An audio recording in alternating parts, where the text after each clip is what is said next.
예, 제가 이제 토론토를 떠나서 다시 온 게 8년 반 만에 왔습니다. 8년 반 만에. 제가 이제 와서 보니까 참 또 본당 건물도 새로 지었고 또 교회도 이렇게 많이 부흥한 모습을 보고 얼마나 참 마음이 기뻤는지 모릅니다. 오늘 또 귀한 기회를 주셔서 이제 말씀을 나누게 되는데, 오늘은 미가서 말씀을 함께 나누려고 합니다. 이제 오늘 말씀 미가서 1장을 한번 펴보시면, 이제 이 미가서가 언제 기록이 되었는고 하면 유다 왕들 중에 요담, 아하스 그리고 히스기야, 이제 이 시대에 하나님께서 미가에게 이 말씀을 주셨습니다. 이제 1장 말씀은 이제 한마디로 하면 하나님께서 이제 이 유다와 예루살렘, 이스라엘, 그들에게 심각한 문제가 있다. 그래서 너희들이 애곡하고 슬퍼하고 돌이키지 않으면 이제 주님께서 심판하시겠다라고 말씀을 하셨습니다. 그런 다음 이제 2장을 보면은 당시 이제 이스라엘 백성들이 어떤 모습이 있었는지, 어떤 모습이었는지 간략하게 기록을 합니다.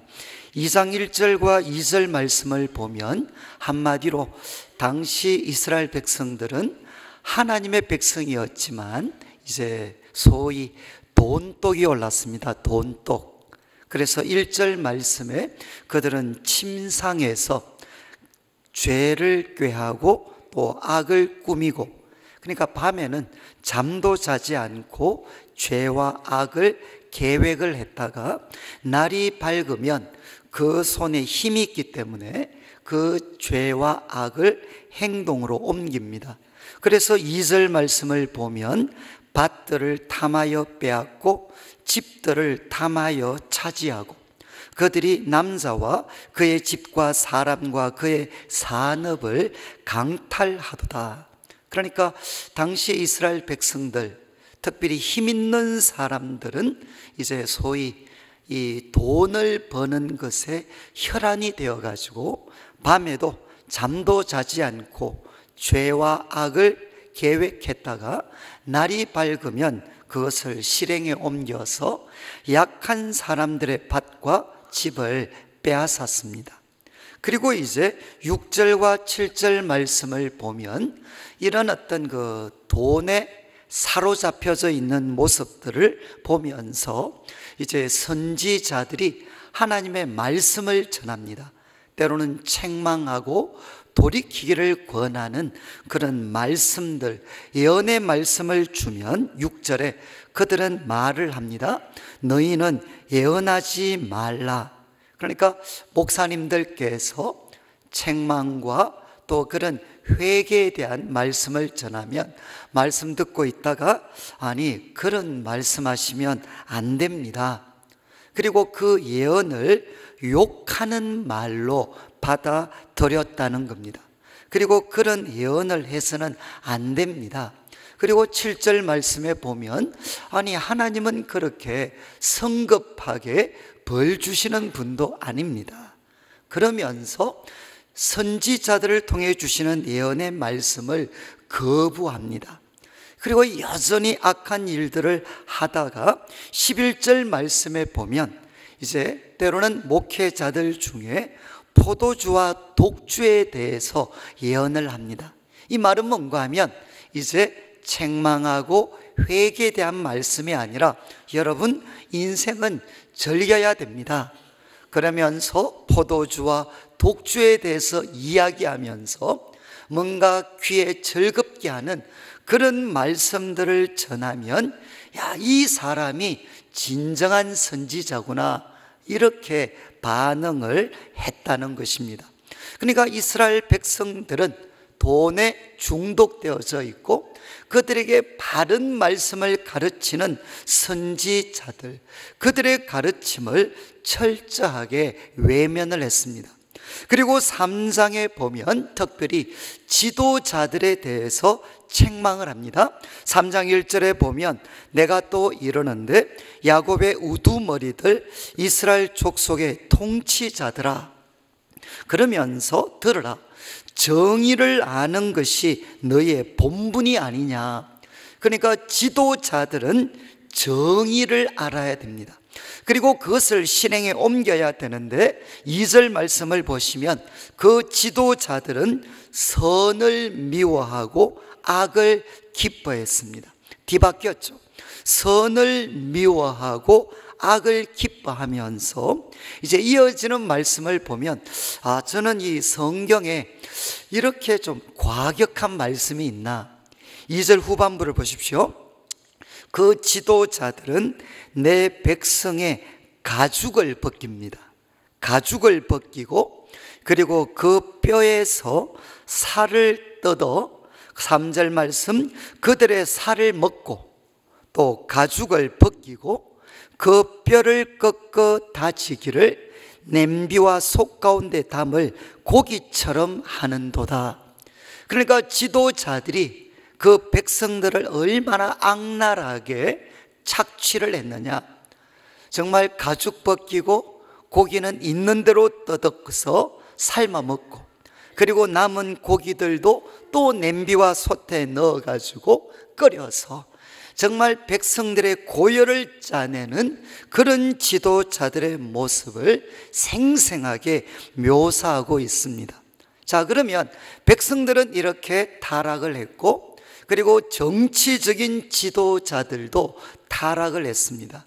그렇다면 이제 아무리 백성들과 정치적 지도자들이 타락했다 할지라도 영적 지도자들이 건강하면 소망이 있습니다. 그런데 5절 말씀을 보면 이제 5절 말씀부터는 당시 영적 지도자들의 그 어두운 모습에 대해서 선지자가 이야기를 합니다. 5절에 보면 내 백성을 유혹하는 선지자들은 백성들을 세상의 유혹에서 돌이켜야 할 책임이 있는데 오히려 선지자들이 백성을 유혹합니다. 그래서 이렇게 이야기합니다. 이에 이빨에 물 것이 있으면 평강을 외치나 그 입에 무엇을 채워주지 아니하는 자에게는 전쟁을 준비하는도다. 이 말씀 이해하시겠습니까? 이 말씀을 이해하시면 교회에서 상처를 받으신 분이고 이 말씀을 이해하지 못하시면 그래도 교회 생활 즐겁게 하신 분 같은데 이 말은 뭔가 하면 만약에 저와 같은 목사가 이제 신방을 갔는데 우리 성도님이 저한테 두둑하게 봉투를 하나 주시면 이제 평강의 말씀과 축복의 기도가 흘러나옵니다. 그런데 그냥 보냈어요. 찬물 한 그릇 주고 그냥 보내면 뭘 준비한다고 했습니까? 전쟁을 준비하는도다. 그날은 다 죽었습니다. 그러니까 선지자들이 이랬다는 거죠. 정말 이렇게 이빨에 무엇인가 물려주면 축복과 평강을 이야기하지만 그러나 물려주지 않으면 저주와 전쟁을 준비했다는 겁니다. 이게 당시 영적 지도자들의 모습이었습니다. 그래서 3장 8절부터 지금까지 이야기를 정리합니다. 야곱 족속의 우두머리들 그리고 이스라엘의 통치자들 곧 정의를 미워하고 정직한 것을 굽게 하는 자들아 원하노니 이 말을 들으라. 그러면서 10절에 한마디로 이야기했습니다. 너희는 시온, 이제 시온을 피로 예루살렘을 죄악으로 건축하는도다. 그러니까 지도자들은 이스라엘을 세워야 됩니다. 예루살렘 시온을 세워야 되는데 그들은 그것을 피로 건축했다는 겁니다. 그리고 11절에 잘 한번 보십시오. 그들의 우두머리들은 뇌물을 위하여 재판합니다. 그래서 성경을 읽어보면 이제 특별히 선지자, 하나님께서 선지자들을 통해 엄하게 책망하는 그룹들이 있습니다. 그 중에 하나가 뭔가 하면 법을 집행하는 자들입니다. 법을 집행하는 자들. 우리 한국도 사법부는 양심이라고 이야기를 하는데, 그런데 성경을 보면 우두머리들은 뇌물을 위하여 재판을 합니다. 그리고 제사장들, 저와 같은 목회자들, 제사장들은 삭스를 위하여 교훈합니다. 돈 때문에 교훈을 준다는 겁니다. 그리고 그들의 선지자는, 참 이 비극적인 말인데, 그들의 선지자들은 하나님의 말씀을 백성들에게, 오늘 현재를 살아가는 성도들에게 하나님의 말씀을 선포해야 되는 선지자들은 성경을 보시면 돈을 위하여 점을 친다. 그들은 돈을 위하여 점을 치면서 여호와를 의뢰하여 이르기를, 여호와께서 우리 중에 계시지 아니하냐, 재앙이 우리에게 임하지 아니하리라. 그러니까 선지자들은 백성들을 말씀으로 바르게 하는 것이 아니라 마치 점치는 사람들처럼 행동하면서도 말로는 하나님이 우리 가운데 계신다, 하나님이 우리에게 복을 주실 거다, 이렇게 이야기했다는 겁니다. 그래서 정치적인 지도자들, 영적 지도자들이 타락했고, 그들의 영향 속에 하나님의 백성 이스라엘까지 타락했을 때, 이제 12절에 보시면 과격한 말씀이 나오는데, 이러므로 너희로 말미암아, 너희들 때문에 시온은 갈아엎은 밭이 된다. 저도 이렇게 사람들하고 이야기하다 보면은 좀 과격한 분들이 뭐라고 말씀하시느냐, 목사님 자꾸 그러시면 갈아엎어 버립니다. 이게 욕이거든요, 사실은. 이 한국 사람들이 열불 나면 갈아엎어 버리겠습니다. 근데 저는 그 말이 성경에서 나오는 말인 줄 몰랐어요. 주님께서 뭐라고 말씀하셨느냐, 내가 갈아엎어 버리겠다, 시온과 예루살렘을 갈아엎어 버리겠다. 그리고 예루살렘은 무더기가 될 거다. 그러니까 이제는 다 무너져서 사람들은 도저히 살 수 없는 그런 무더기가 되고, 성전에 사는 수풀의 높은 곳이 될 거다. 사람들은 전혀 살 수 없는 곳이 될 거다. 이렇게 하나님께서 말씀을 하셨습니다. 저는 우리 성도님들 지금까지 2장과 3장 말씀을 한번 들어보시니까 좀 어떻습니까? 참 이 성경은 지금부터 한 2700년 전에 쓰여진 책입니다. 2700년 이상 되는. 그런데 그때나 지금 우리 한국 사회나 참 이렇게 비슷한 게 많습니다. 특별히 우리 한국 사회는 세월호 참사를 이제 겪으면서 우리 한국 백성들이 얼마나 돈의 노예가 되어져 있었는가. 돈을 위해서라면 우리의 가장 귀한 자식들을 그렇게 생매장시킬 수밖에 없는 그런 행동들을 우리는 하면서 살았다. 그래서 한국은 돈독에 올라 있습니다. 그리고 또 한국은 노는 것, 쾌락에 중독되어져 있습니다. 옛날에는 노세 젊어서 노세, 요즘은 가사가 바뀌었습니다. 노세 시도 때도 없이 노세. 그러니까 젊은 분이나 연세 드신 분이나 모두가 다 시도 때도 없이 노는 것에 헌신하고 있습니다.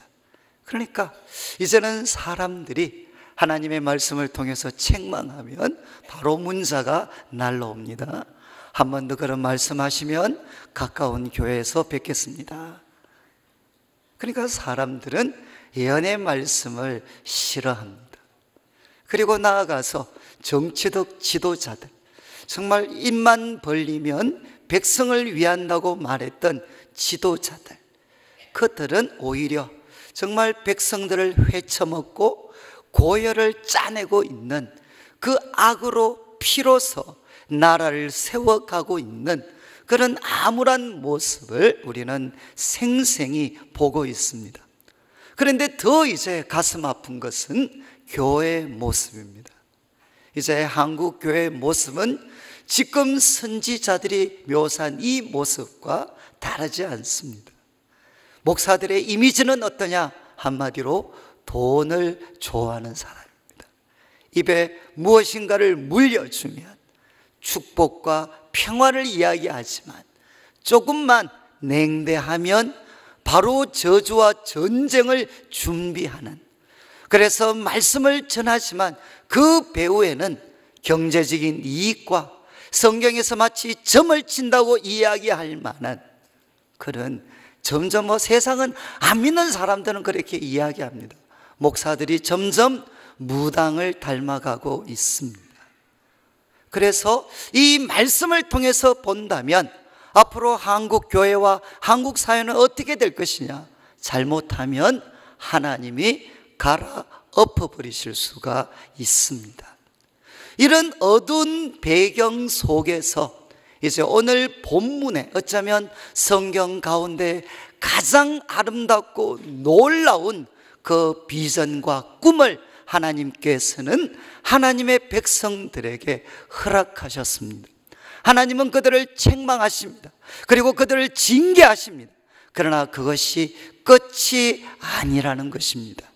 그래서 4장 1절을 보시면 이렇게 시작을 합니다. 끝날에 하나님께서 징계하시고 그들을 심판하시고, 그렇지만 그것이 끝이 아니고 끝날에는 여호와의 전의 산이 산들의 꼭대기에 굳게 설 것이다. 고대 사회의 산은 정치 종교의 중심지였습니다. 그런데 이제 앞에서는 성전의 산이라고 했는데 지금 4장 1절에서는 성전의 산이라고 이야기하지 않고 여호와의 전의 산이라고 이야기합니다. 그리고 2절 말씀, 그 산이 우뚝 솟아올랐을 때 많은 이방 사람들이 가면서 이야기합니다. 오라, 우리가 여호와의 산에 올라가자. 더 이상 그 산을 성전이 있는 산이라고 이야기하지 않고 여호와의 산이라고 그들은 부릅니다. 그 산이 높은 그런 봉우리가 될 것이고 그 여호와의 산으로 수많은 사람들이 몰려가게 되는 새로운 날이 우리들에게 올 것이라는 겁니다. 그런데 정말 하나님의 여호와의 전의 산이 우뚝 솟고 수많은 사람들이 그리로 몰려갈 때 도대체 교회가 가진 것이 무엇이길래, 무엇을 가졌길래 사람들이 짓밟았던 그 교회로 다시 몰려들겠습니까? 2절 후반부를 보시면 이렇게 이야기합니다. 우리가 여호와의 산에 올라가서 야곱의 하나님의 전에 이르자. 그러면 그가 그의 돌을 가지고, 도라는 것은 길입니다. 길도자죠. 하나님의 길, 하나님의 말씀. 이제 하나님께서 하나님의 길을 가지고 가르쳐 주십니다. 그리고 우리는 그 길로 행합니다. 이는 율법이 시온에서부터 나오고 여호와의 말씀이 시온 예루살렘에서부터 나올 것임이라. 모든 사람들이 몰려오는 그런 날이 올 때 교회는 무엇을 가질 것인가? 바로 여호와의 말씀을 가질 것이라는 겁니다. 그리고 그 말씀을 통해 사람들은 자기의 길, 인간의 길이 아니라 하나님의 길을 배우게 될 것이라는 겁니다. 저는 이제 대구에서 이렇게 목회를 하고 지금도 이제 청년들 집회를 제가 많이 나갑니다. 이 청년들은 우리가 생각을 할 때는 스마트폰에 중독되어 있기도 하고, 그리고 재밌고 즐거운 것에 아주 이렇게 마음이 빼앗겨져 있는 것 같아요. 그래서 제가 집회를 나가면 많은 우리 사역자들이 그런 이야기를 합니다. 목사님, 요즘 청년들 말씀 별로 좋아하지 않습니다. 꼭 재밌는 예화가 있어야 되고 우스개 농담도 한마디 있어야 되고, 그래야만 애들이 그나마 설교에 조금 집중을 합니다. 그런데 제가 이제 그들에게 가서 그냥 말씀을 있는 그대로 그냥 전달을 해줍니다. 그렇게 하고 나면 사실은 누가 놀라느냐? 사역자들이 놀랍니다. 사역자들이 저보고 하는 이야기가, 아니 목사님은 그냥 성경 구절을 설명해 주는데 우스갯소리 한마디 없는데도 어떻게 애들이 그렇게 설교에 집중을 할 수 있습니까? 저는 다니면서 느끼는 게 뭔가 하면 오늘날 하나님의 백성들은 무엇에 굶주려 있느냐? 역설적으로 말씀에 굶주려 있습니다. 사람의 말이 아니라 하나님의 말씀에 사람들은 굶주려 있습니다. 정말 설교의 홍수 시대를 살아가지만 역설적으로 하나님의 그 말씀 진리는 점점 들을 수가 없습니다. 여러분, 새날이 오면 하나님께서 교회를 모든 산들 가운데 가장 우뚝 솟은 봉우리로 만드실 거고 수많은 사람들이 그리로 몰려 들어오는 새로운 날이 올 텐데 그 날의 교회는 무엇을 가질 것인가? 하나님의 말씀을 가지게 될 거라는 겁니다. 성도님들, 죄가 무엇이죠? 많은 분들은 죄를 윤리적이고 도덕적인 것으로 생각을 합니다.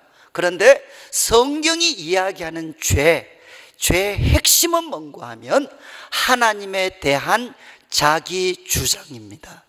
다른 말로 하면 이사야 53장 6절에 보면 우리는 다 양 같아서 그릇 행하여 각기 제 길로 갔거늘. 여러분, 죄는 무엇이냐? 각기 제 길로 가는 것입니다. 하나님이 정하신 길이 아니라 바로 자기가 볼 때 더 나아 보이는 길을 선택하는 것, 바로 그것이 죄입니다. 여러분, 그런 뜻에서 오늘날 이 세상, 특별히 우리 교회 가운데 많은 분들이 교회 생활을 할 때는 하나님의 길을 따르는 것 같지만 이 세상을 살면서는 뭐라고 이야기하느냐? 하나님, 이 분야는 하나님보다 제가 더 잘합니다. 그러면서 자기 길을 고집하는 사람들이 많이 있습니다. 여러분, 하나님께서 다시 한번 주님의 몸된 교회에 생명을 불어넣으시고 하나님의 진리의 말씀이 넘치게 될 때 그 말씀을 들었던 성도들 가운데 어떤 일이 일어날 것이냐? 비로소 자기 길을 내려놓습니다. 그리고 자기 생각을 내려놓고 하나님의 길, 하나님의 생각을 따라서 그들의 삶을 조정하게 되는 일이 일어납니다. 그러면 이제 하나님의 말씀에 의해서 자기 생각을 내려놓게 될 때 어떤 일이 일어나느냐? 3절을 보시면 그가 많은 민족들 사이에 이를 심판하시고 이방 사람들 판결하십니다. 하나님이 판결하실 때 무리가 그 칼을 쳐서 보습을 만들고 창을 쳐서 낫을 만들고 이 나라와 저 나라가 다시는 칼을 들고 옷으로 치지 않고 전쟁을 연습하지 않습니다. 이거는 소위 군비 축소와 관계된 말씀입니다. 여러분, 그 날이 오면 하나님의 말씀을 통해서 사람들이 자기 생각을 내려놓게 될 때 그때 일어나는 일이 뭔가 하면 칼과 창을 내려놓는다는 것입니다. 대신에 그 칼과 창을 쟁기와 보습과 낫으로 바꾸어서 그들은 건설하는, 나도 살고 남도 살리는 건설하는 일에 자신의 삶을 헌신하게 된다는 겁니다. 제가 이제 어떤 분들과 이야기하다 보면 어떤 한 우리 권사님께서 은혜를 너무 세게 받으셨어요. 은혜를 너무 세게 받으셔가지고 하나님이 어떤 은사를 주셨느냐? 투시의 은사를 주셨어요. 투시의 은사. 혹시 이런 거 아십니까? 속이 다 보여요. 그 사람 속이 다 보여요. 하나님이 불꽃 같은 눈동자를 가지신 분이시니까 그런 은사를 통해 사람들의 속을 볼 수 있는 그런 은사를 주셨어요. 그래서 이분이 너무 좋잖아요. 딱 이렇게 가까이 가서 보면 다 보여.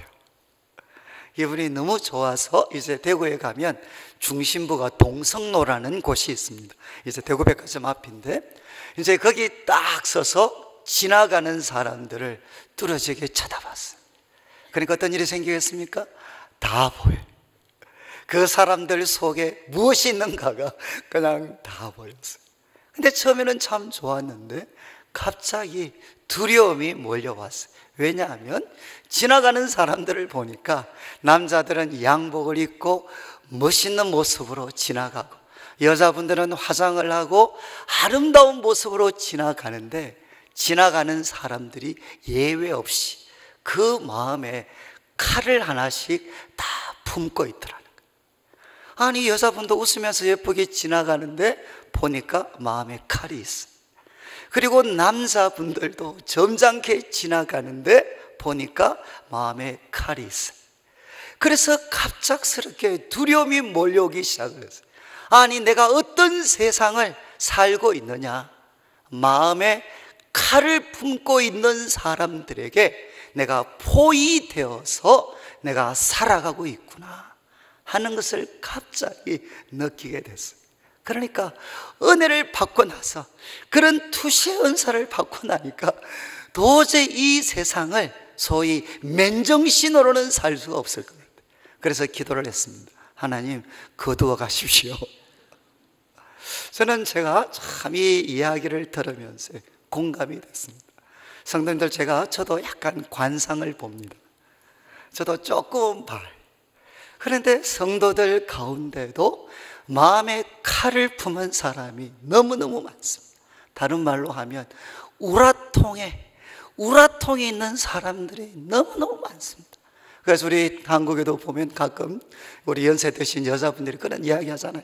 여기는 뭐 방을 닦는 사람은 없죠. 한국은 아직도 방 걸레로 닦는 사람이 있는데 걸레로 방 닦다가 갑자기 남편의 얼굴을 보는 순간 지난 시간이 생각나면서 바로 걸레를 던져버린다고 그러잖아요. 그러니까 그게 뭐겠습니까? 다 마음에 칼이 있는 거예요. 그래서 한국은 이제 50만 넘으면 교회에서도 강조합니다. 남자분들 미래를 위해서 아내한테 알아서 그냥 기십시오. 지금부터 몸성하게 살려면. 그러니까 다 칼을 갖고 있어요. 칼을. 여러분, 지금은 교회에 오신 분들도 칼이 많습니다. 말짱하게 보이시고요, 웃는데 예수 믿는 사람들이 더 무서운 건 뭐겠습니까? 안 믿는 사람은 인상 쓰면서 칼 휘두르는데 예수 믿는 사람은 웃으면서 칼을 휘둘러요. 그리고 안 믿는 사람은 술에 충만해서 칼을 휘두르는데 안 믿는 우리 교회 다니는 사람들은 성령의 충만함으로 칼을 휘둘러요. 그러니까 이거는 무섭습니다. 여러분, 저는 예수님을 믿어서 하나님의 생각에 나를 맞출 때에만 일어날 수 있는 또 하나의 일이 뭐냐? 칼을 내려놓습니다. 제 마음에도 수많은 칼이 있어요. 정말 사람들에게 때로는 뭐 상처받기도 하고 그런 칼들이 있어요. 그런데 이 칼은 하나님으로부터 해석을 받을 때 내가 왜 그런 대접을 받아야 되고 왜 내 인생에 그런 일이 일어났어야만 됐는가? 사람의 위로가 아니라 하나님의 그 판단, 하나님의 말씀을 통해서 그거 깨닫게 되면 절대 내려놓을 수 없을 것 같았던 그 칼도 내려놓을 수가 있습니다. 그리고 짧은 우리들의 삶을 어디에 들을 수 있느냐?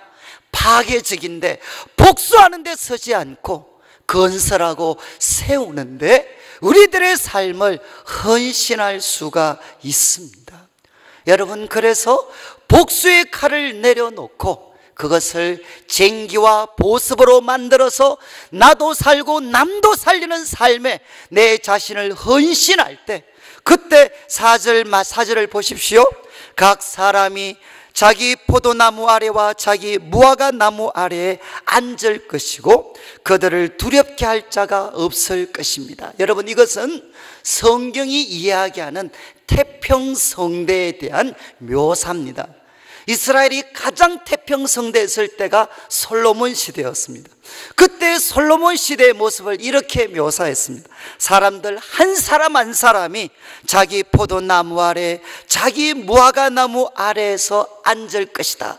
그래서 자기 집, 자기 사업장 가지면서 아무도 두렵게 하지 않는 그런 삶을 한 사람 한 사람이 모두가 다 예외 없이 살아갈 것이라는 겁니다. 여러분, 하나님께서 정말 우리 성도님들 한 분 한 분이 하나님 말씀에 자기 생각을 맞추고 칼을 내려놓고 우리에게 주어진 시간을 하나님과 다른 사람을 섬기는 데 살아가면 하나님은 반드시 우리 성도님들 한 분 한 분에게도 자기 무화과 나무와 포도나무 아래서 아무도 해롭게 하지 못하는 그런 태평성대의 삶을 주님이 허락하십니다. 교회는 용어만 살리는 것이 아닙니다. 교회는 우리들의 육체도 살리고 우리들의 가정도 살리고 우리들의 건강도 살리는 곳입니다. 중요한 것은 무엇이냐? 살려서 무엇하는 데 사용하느냐? 하나님과 다른 사람들 섬기는 데 사용하도록 만들어줍니다. 이제 미가 선지자는 이야기를 했습니다. 그날이 오면 여호와의 전의 산이 우뚝 솟을 것입니다. 그리고 그곳에서 하나님의 말씀이 울려 퍼질 것입니다. 그러면 세 가지 일이 일어납니다. 사람들은 자기 길을 내려놓고 하나님의 길을 선택합니다. 그리고 두 번째는 자기 마음속에 있는 칼과 창을 내려놓습니다. 그것을 미래를 위한 건설적인 것으로 바꾸어 놓습니다. 그리고 우리 성도들 한 분 한 분의 삶이 각기 자기 포도나무와 무화과 나무 아래서 쉴 수 있는 회복을 허락해 주십니다. 그런데 이제 마지막 한 가지만 나눌 것은 그런 하나님의 새로운 시대에 누가 주인공이 될 것이냐. 6절 말씀을 보십시오. 6절 말씀을 보시면 여호와께서 말씀하시되 그날에는 내가 저는 자를 모을 것이다. 쫓겨난 자와 내가 환난 받게 한 자를 모을 것이다. 발을 저는 자는 남은 백성이 되게 하고 멀리 쫓겨났던 자들이 강한 나라가 되게 하고 나 여호와가 시온산에서 이제부터 영원까지 그들을 다스리리라. 그리고 8절 마지막에 보면 이전 권능 곧 딸 예루살렘의 나라가 내게로 돌아오리라. 여러분, 하나님의 새로운 시대에 누가 주인공이 될 것이냐, 누가 주역이 될 것이냐, 어떤 사람이라고 했습니까? 지금 저는 자들, 그리고 쫓겨난 자들, 그리고 환난 받게 한 자들, 이들은 직접적으로는 바벨론의 포로로 끌려갔던 사람들입니다. 그들은 바벨론 포로에서 끌려가서 고통의 세월을 보냈기 때문에 그들의 발은 절고 있습니다. 그리고 그들은 쫓겨났습니다. 그리고 환난을 받고 있습니다. 그런데 그 속에서도 하나님에 대한 믿음을 굳게 붙잡고 있는 사람들, 하나님은 그들을 하나님의 새로운 시대의 주인공들이 되게 하시겠다는 겁니다. 제가 이제 제 자신의 말씀을 조금 드리고 마치려고 하는데, 저는 이제 어릴 때부터 이 돈 때문에, 경제적인 것 때문에 고생을 많이 했습니다. 그래서 제 기억에는 제가 이제 한 7살쯤에 아버님께서 크게 부도를 내셨어요. 그래서 집이 참 그때부터 줄기차게 어려웠습니다. 그래서 저는 이제 아버님께서 그런 어려움을 겪으면서 나중에 교회 다시 나오시고 집사님 되시고 장로님 되시고 나중에는 신학을 하셔서 전도사님까지 되셨어요. 그래서 저는 우리 집이 경제적으로 어려워도 우리 아버님 교회 나오시면 달라질 거다. 그래도 안 달라지더라고요. 집사님 되면 달라질 줄 알았어요. 그래도 안 돼. 장로님 되면 달라질 줄 알았어요. 그래도 안 됐어요. 나중에는 신학교 갔습니다. 그러면 될 줄 알았는데 그래도 안 되더라고요. 그래서 저는 어릴 때부터 교회 가면 제일 제 마음을 분노하게 했던 설교가 뭐냐? 예수님 믿으면 부자 됩니다. 그런 설교와 간증을 들으면 그의 뚜껑이 열려요. 아니, 우리는 뭔가? 하나님도 차별하시나? 누구는 부자 만들어주고 우리는 뭔가?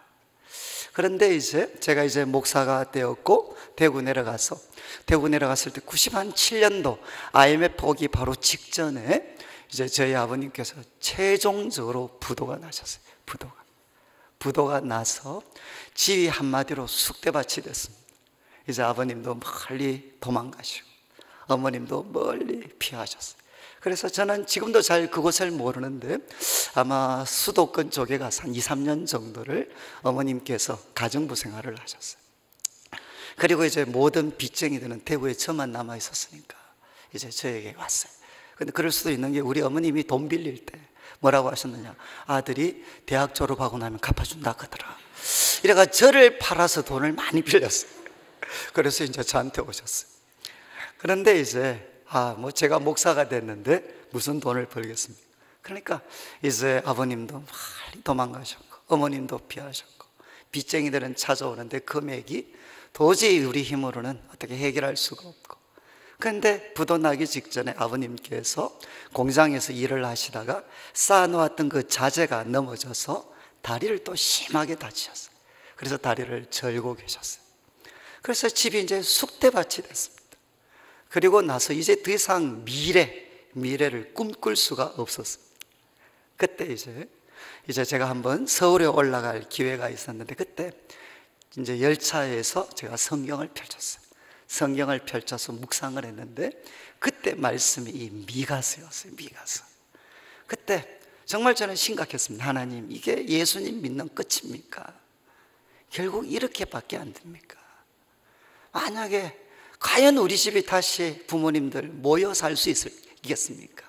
과연 우리 가족도 회복될 수 있겠습니까? 저도 목사, 제 동생도 목사, 돈 벌 수 있는 사람은 아무도 없어요. 그래서 제가 그때 참 이렇게 차속에서 미가서를 봤는데 마침내 4장이 왔어요. 4장. 그리고 금방 읽었던 말씀 잘 한번 보십시오. 여러분이 저라고 생각하고, 요 4장 6절에 여호와께서 말씀하시되 그날에는 내가 저는 자를 모으며, 우리 아버님이 절고 계셨거든요. 내가 저는 자를 모으며, 그때 마음에 확신이 왔어요. 그리고 또 이어지는 말씀 보십시오. 쫓겨난 자와 내가 환난 받게 한 자를 모아. 우리 어머님이 쫓겨나셨어요. 그곳에서 더 이상 살 수 없으니까 쫓겨나 계셨어요. 그런데 쫓겨난 자, 환난 받게 한 자를 모시겠다는 거예요. 그런데 저는 정말 이 말씀이 그 열차 속에서 저에게 임했어요. 그래서 저는 믿었어요. 우리 집도 다시 모이겠구나. 발을 저는 자 하나님이 모으시고, 환난 받게 한 자, 쫓겨난 자 주님이 모으신다 그랬으니까 모이겠구나. 그 다음 7절 말씀을 보시면 더 나아가서 발을 저는 자는 남은 백성이 될 거다. 이 남은 백성은 렘넌트입니다. 구약 성경에서 가장 가슴 뛰게 하는 표현. 아무리 하나님의 백성들이 타락해도 거기에 하나님은 남은 자를 두십니다. 그래서 정금같이 단련해서 하나님의 새로운 시대의 주역이 될 사람, 그들을 구약 성경은 남은 자라고 표현을 합니다. 그런데 발을 저는 자를 모아서 하나님은 그들로 하여금 남은 자들이 되게 할 것이다. 멀리 쫓겨났던 자들이 강한 나라가 될 것이다. 그리고 나 여호와가 시온의 산에서 이제부터 영원까지 그들을 다스릴 거다. 여러분, 하나님을 다스리는 곳이 어디가 되겠습니까? 하나님이 다스리시는 곳, 그곳이 바로 천국입니다. 성경에서 천국은 장소적인 개념이 아니고 통치적인 개념입니다. 하나님의 다스리심이 성립하는 곳, 그곳이 천국입니다. 우리 주님께서 약속을 하셨어요. 저는 자들을 모아서 남은 자들이 되게 할 거고, 그리고 쫓겨난 자들을 모아서 강한 나라가 될 거고, 하나님이 그들을 직접 다스리셔서 그들의 삶을 천국같이 만들어 갈 것이다. 여러분, 저는 이 말씀을 통해 우리 가정에 대해서 새로운 꿈을 갖게 됐어요. 언젠가 이 날이 끝이 있겠구나. 그리고 다시 모일 것이고, 그리고 이 환난과 고통의 이 세월을 통해 하나님은 우리를 남은 백성, 강한 나라가 되게 할 것이고, 마침내 하나님의 다스리심을 받는 그런 천국의 삶을 살도록 하나님이 우리를 이끄시겠구나. 이제 세월이 한 20년 가까이 지났습니다. 그런데 여전히 우리 어머님, 부모님들은 어렵게 사시지만 그래도 이제 가까이에서 모여 살아요. 여러분들은 모르겠지만 부모님들이 가까운 곳에 모여 있다는 것, 이거는 저희들한테는 기적입니다. 기적. 제가 이런 말씀을 드리는 것은, 사랑하는 성도님들, 앞으로 다가오는 하나님의 새로운 시대 주역이 될 사람은 누구겠습니까?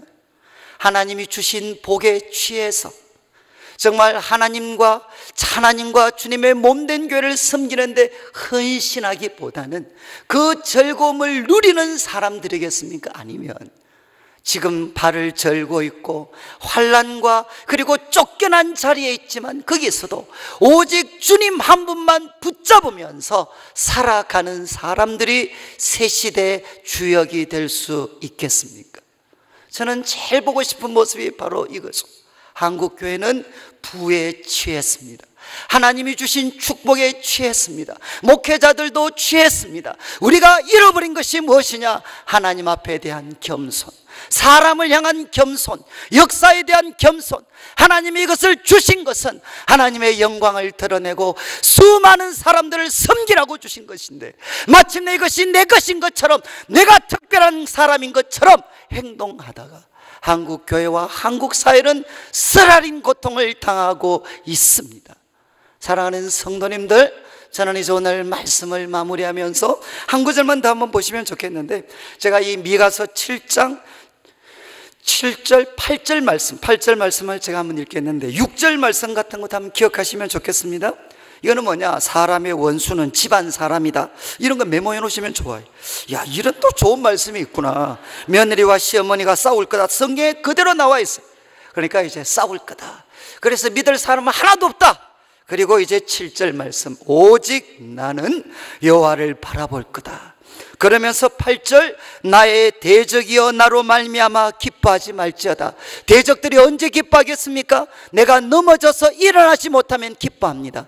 그런데 나의 대적들이여 기뻐하지 마라. 나는 엎드러질지라도 일어날 것이요 어두운 데 앉을지라도 여호와께서 나의 빛이 되실 것이미로다.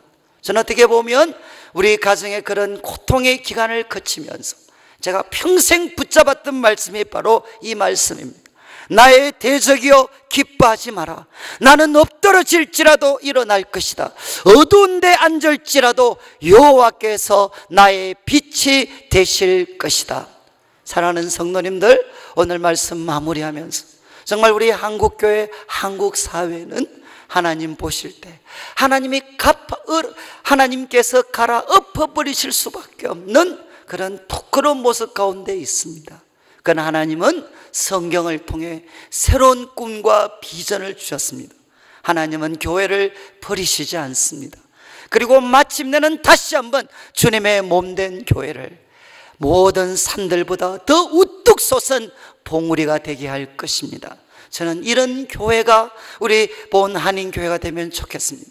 이곳에 하나님의 말씀이 넘쳐서 수많은 사람들이 몰려오고 하나님 말씀 통해 칼을 내려놓고 하나님의 길을 배우고 나도 살고 남도 살릴 수 있는 그 건설적인 일에 헌신해서 각자 무화과나무, 포도나무 아래서 쉬면서 하나님이 주신 고통과 고난의 시간을 남은 백성이 되고 하나님의 강한 나라가 되는데 사용하여서 마침내 다가오는 새로운 시대에 하나님 나라의 주인공으로 살아가시고, 그리고 어떤 어두움이 와도 야, 나의 대적들이여 기뻐하지 마라. 나는 넘어져도 다시 일어난다. 그리고 캄캄해도 나는 하나님이 나의 빛이 되실 것이다. 이 하나님이 비추시는 밝은 빛을 통해서 이 어두운 시대를 믿음으로 헤쳐나가는 귀한 주의 백성들 되시기를 주님의 이름으로 축복합니다. 같이 한번 기도드리겠습니다. 하나님 아버지, 감사합니다. 우리는 부끄러운 시대를 살아갑니다. 그러나 다시 한번 주님의 몸된 교회 가운데 하나님의 말씀을 불어넣어 주시옵소서. 우리 마음에 있는 칼과 창을 내려놓게 하여 주시옵소서. 하나님, 고난과 고통이 있습니까? 하나님, 다시 한번 그 속에 있는 우리 성도들 믿음으로 붙잡아 주시고 그 어두움에 주님이 밝은 빛이 되어 주셔서 우리 성도님들 한 분 한 분이 새로운 주님의 시대, 강한 나라, 남은 백성들이 될 수 있도록 인도하여 주시옵소서. 감사를 드리며 예수님의 이름으로 기도드리옵나이다. 아멘.